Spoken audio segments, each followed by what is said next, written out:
अटल संघर्ष। पार्लियामेंट में मैंने 40 साल गुजारे।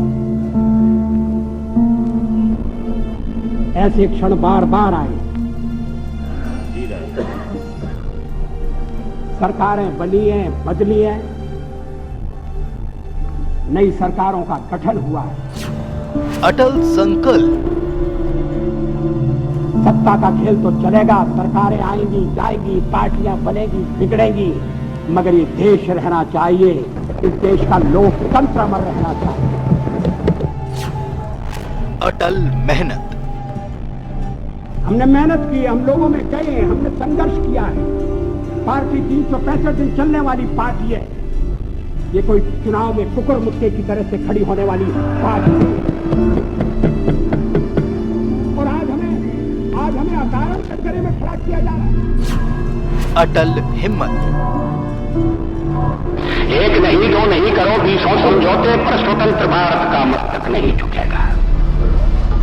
अगणित बलिदानों से अर्जित यह स्वतंत्रता, अगणित बलिदानों से अर्जित यह स्वतंत्रता, शिवश्वेद शोणित से सिंचित यह स्वतंत्रता, त्याग तेज तप बल से रक्षित यह स्वतंत्रता, दुखी मनुजता के हित अर्पित यह स्वतंत्रता। इसे मिटाने की साजिश करने वालों से कह दो चिनगारी का खेल बुरा होता है। अटल सियासत। आरोप यह है कि मुझे सत्ता का लोभ हो गया और मैंने पिछले 10 दिन में जो कुछ किया है सत्ता के लोभ के कारण। कभी हम सत्ता के लोभ गलत काम करने के लिए। अटल शख्सियत। इसे मिटाने की साजिश करने वालों से कह दो चिनगारी का खेल बुरा होता है। औरों के घर आग लगाने का जो सपना वह अपने ही घर में सदा खड़ा हो। अटल नसीहत। अपने ही हाथों तुम अपनी कब्र न खोदो,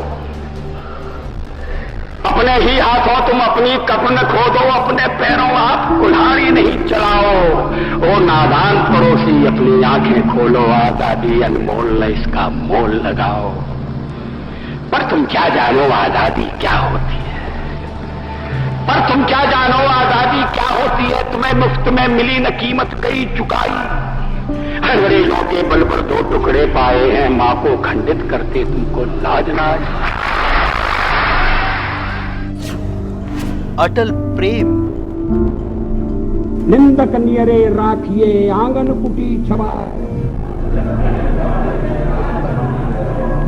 निंदा करने वाले को पास में रखना चाहिए। चापलूस नहीं तो बिगाड़ देंगे। अगर निंदक रहेगा तो बिना साबुन और पानी के सफाई करता रहेगा। अटल त्याग। लेकिन पार्टी तोड़ सत्ता के लिए नया गठबंधन कर। अगर सत्ता हाथ में आती है तो मैं ऐसी सत्ता को चिमटे से भी छूना पसंद करूंगा। अटल एक सोच। जब मैं राजनीति में आया मैंने कभी सोचा भी नहीं था कि मैं एमपी बनूं। मैं पत्रकार था और ये राजनीति जिस तरह की राजनीति चल रही है मुझे रात नहीं आती।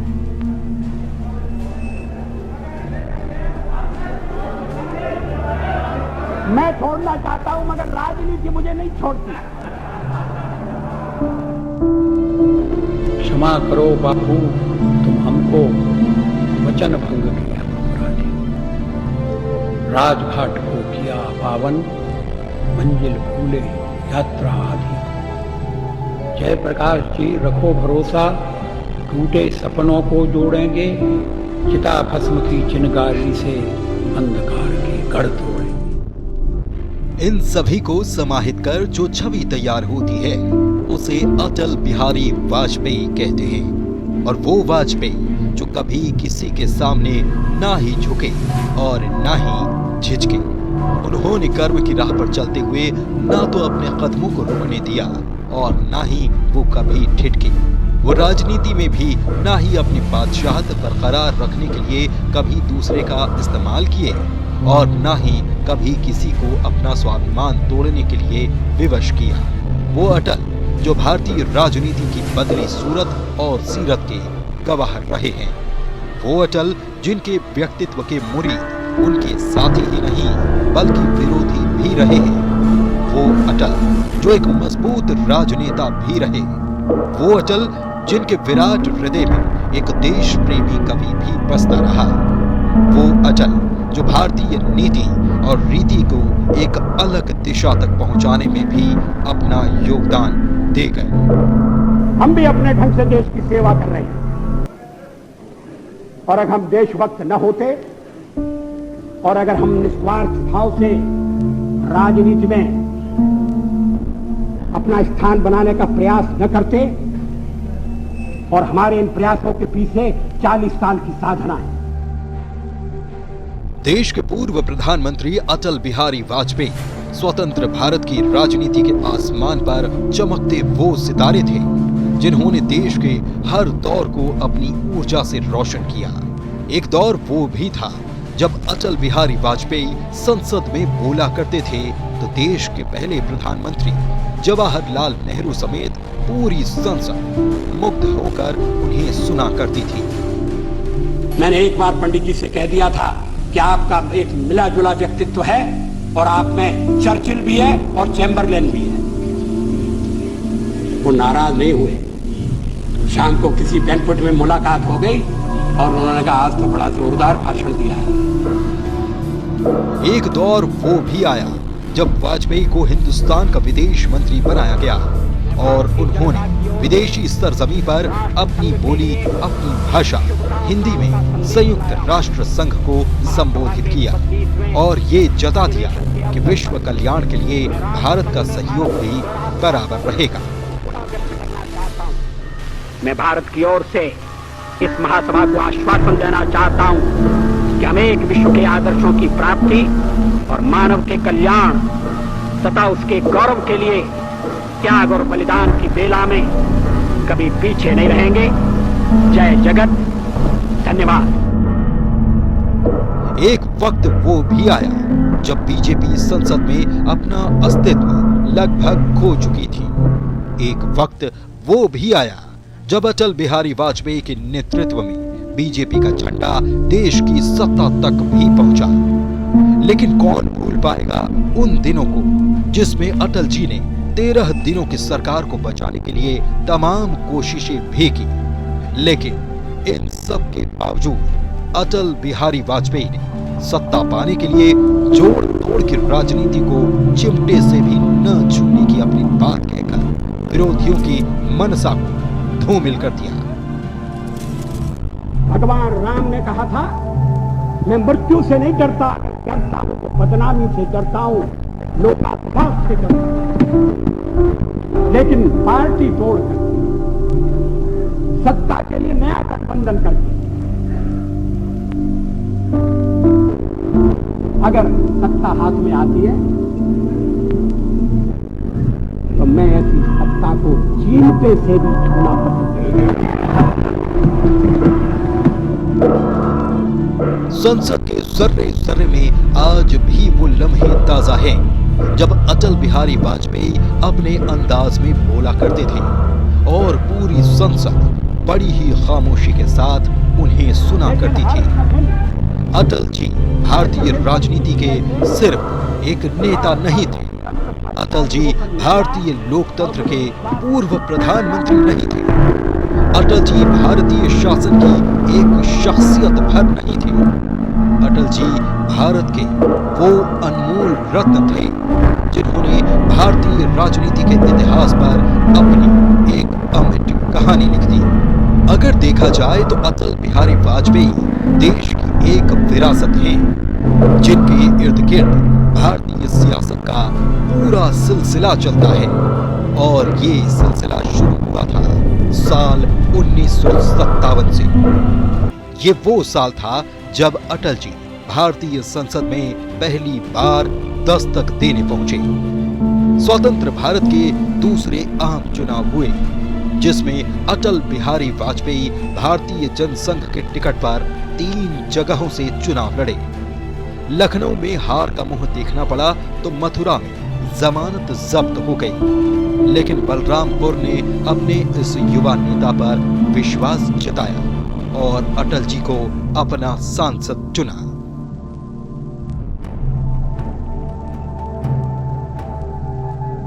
अटल बिहारी वाजपेयी की संसद में दस्तक ही बहुत शानदार रही। उन्होंने अपने शब्दों और भाषणों से संसद में उपस्थित सांसदों पर अपना असर छोड़ना शुरू कर दिया। धीरे धीरे सभी अटल जी के गुणों के कायल होते जा रहे थे और उस वक्त में देश के प्रधानमंत्री जवाहरलाल नेहरू ने इस युवा अटल बिहारी वाजपेयी के बारे में भविष्यवाणी की थी कि एक दिन ये युवा भारतीय राजनीति का शिखर पुरुष बनेगा, और भविष्यवाणी सच भी हुई। अटल जी 3 बार देश के प्रधानमंत्री बने। अटल बिहारी वाजपेयी जब भी बोले, जहां भी बोले, उनके शब्द हमेशा सधे हुए और उनकी शैली हमेशा खरी खरी। किसी भी गंभीर मसले पर अपनी चुटकियों से सभी के चेहरे पर मुस्कान लौटा देना, ये भी वाजपेयी का ही अंदाज था। बार बार इस चर्चा में एक स्वर जनाए सुनाई दिया है कि वाजपेयी तो अच्छा है मगर पार्टी ठीक।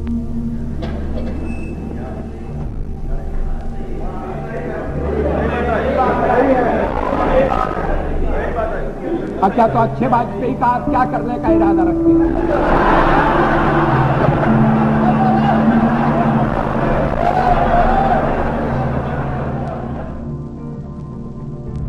चीन का धोखा, पंडित जवाहरलाल नेहरू का निधन, पड़ोसी मुल्क पाकिस्तान का हमला, शास्त्री जी का निधन, भारत एक के बाद एक बड़े राजनैतिक झटके झेल रहा था। अटल जी अब भी विपक्ष के नेता थे। सत्ता में अब नेहरू युग का अंत हो चुका था। इंदिरा गांधी को देश का प्रधानमंत्री बनाया गया, लेकिन वाजपेयी को इससे कुछ भी फर्क नहीं पड़ता था। उनके तेवर पहले की ही तरह बरकरार थे। जिसमें भूख नहीं होगी, जिसमें भय नहीं होगा, जिसमें भ्रष्टाचार नहीं होगा। अटल बिहारी वाजपेयी ने भारतीय जनसंघ के साथियों के साथ मिलकर 1980 में भारतीय जनता पार्टी की नींव रखी। प्रतिनिधि बंधुओं और बहनों, मित्रों, मैं मुंबई की जनता को मनपूर्वक धन्यवाद देना चाहता हूं। बंबई में बीजेपी का पहला अधिवेशन हुआ, जिसमें अटल जी को पार्टी का अध्यक्ष बनाया गया, और फिर अटल जी ने अपने भाषण के दौरान पार्टी को तैयार करने के लिए जो योगदान दिया, वो आज भी पार्टी महसूस करती है। भविष्यवाणी करने का साहस करता हूं।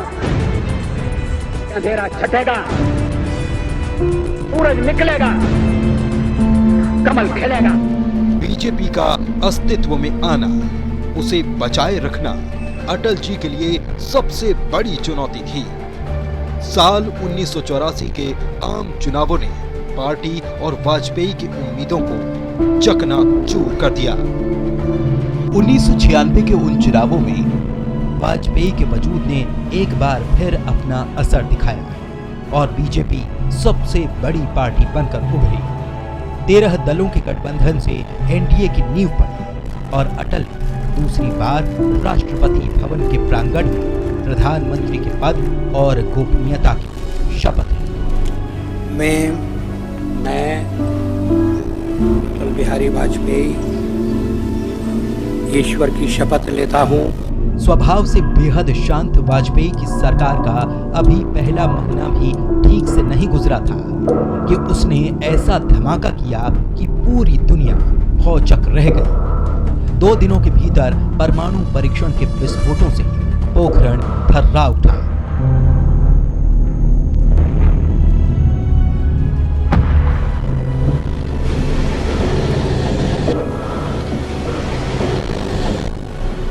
सारी दुनिया के सामने भारत ने अपनी परमाणु शक्ति का धमाकेदार परिचय दिया और फिर वही हुआ जिसका अंदेशा था। Today, at 15:45 hours,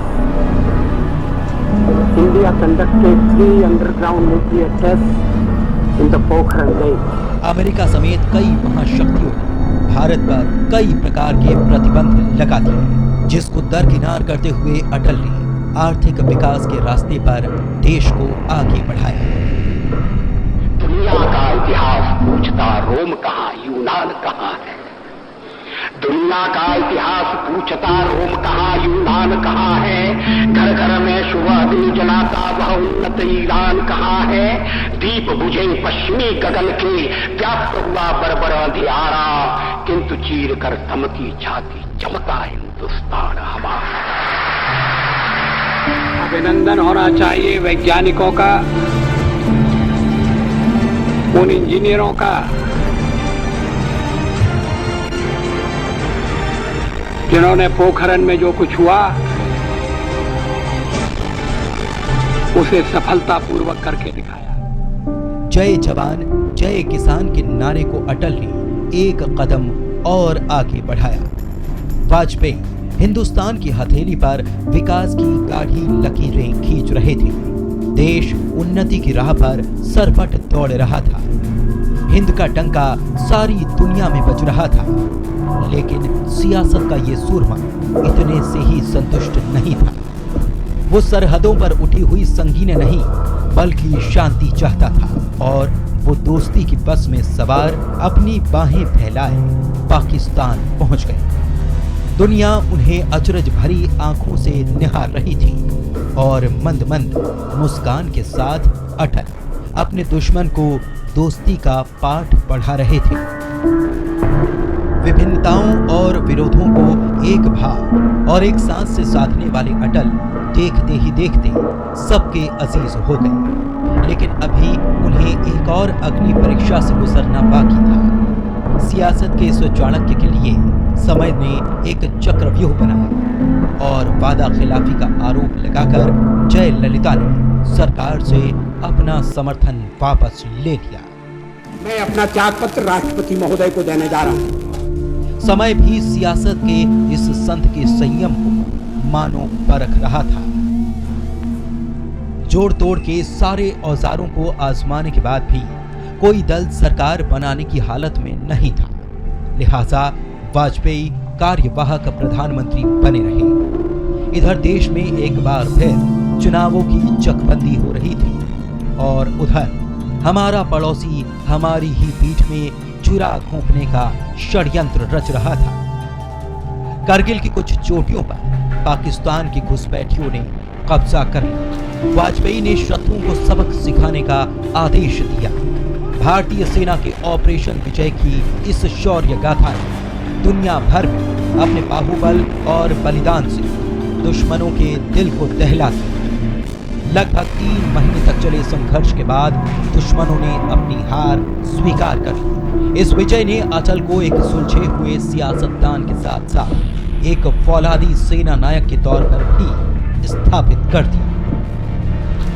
त्याग तेज तप बल से रक्षित यह स्वतंत्रता, दुखी मनुजता के हित अर्पित यह स्वतंत्रता। इसे मिटाने की साजिश करने वालों से कह दो चिनगारी का खेल बुरा होता है। इसे मिटाने की साजिश करने वालों से कह दो चिनगारी का खेल बुरा होता है। औरों के घर आग लगाने का जो सपना वह अपने ही घर में सदा खड़ा होता है। युद्ध में विजय के बाद अब चुनौती चुनावों की थी और अटल इसमें भी खरा सोना ही साबित हुए। 1999 में जनता जनार्दन से जनादेश हासिल करने में वो सफल रहे और इस जननायक ने तीसरी बार भारत की अखंडता को अविभाज्य रखने की कसम खाई। अटल की ये साझा सरकार इस बार पहले से ज्यादा संतुलित थी। वो आर्थिक विकास के हित में साहसिक फैसले ले रही थी, जिससे देश तरक्की के रास्ते पर तेजी से दौड़ पड़ा। अटल बिहारी वाजपेयी अपने 6 साल के कार्यकाल में अटल ने साफ सुथरे शासन और जवाबदेह सरकार की ऐसी मिसाल पेश की जो आज की सरकारों के लिए भी सबसे बड़ी नजीर है। अपने हित से पहले, अपने दल से पहले देश की फिक्र करने वाले अटल ने कभी भी सियासी हार और जीत की परवाह नहीं की। 2004 के आम चुनावों में जब उनकी पार्टी की अप्रत्याशित हार हुई, तब भी उन्होंने उसे उतनी ही सहजता से लिया।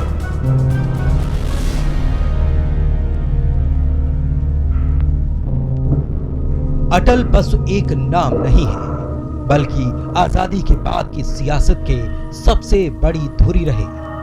उन्होंने राजनीति में उच्चतम आदर्शों की ऐसी लकीर खींची जो हमेशा के लिए मानदंड बन गई। शायद यही वजह है कि सियासत से संन्यास लेने के दशकों बाद जब मौत ने हमसे इस अटल शख्सियत को जुदा किया, तो क्या पक्ष, क्या विपक्ष, क्या खास, क्या आम, पूरा हिंदुस्तान रो पड़ा।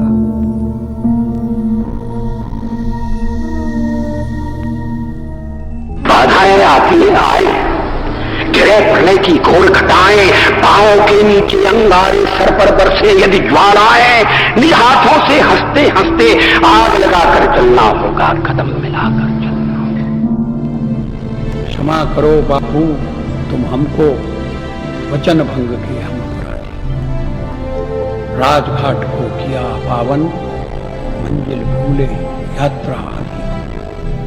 जय प्रकाश जी रखो भरोसा, टूटे सपनों को जोड़ेंगे, चिता भस्म की चिनगारी से अंधकार की गढ़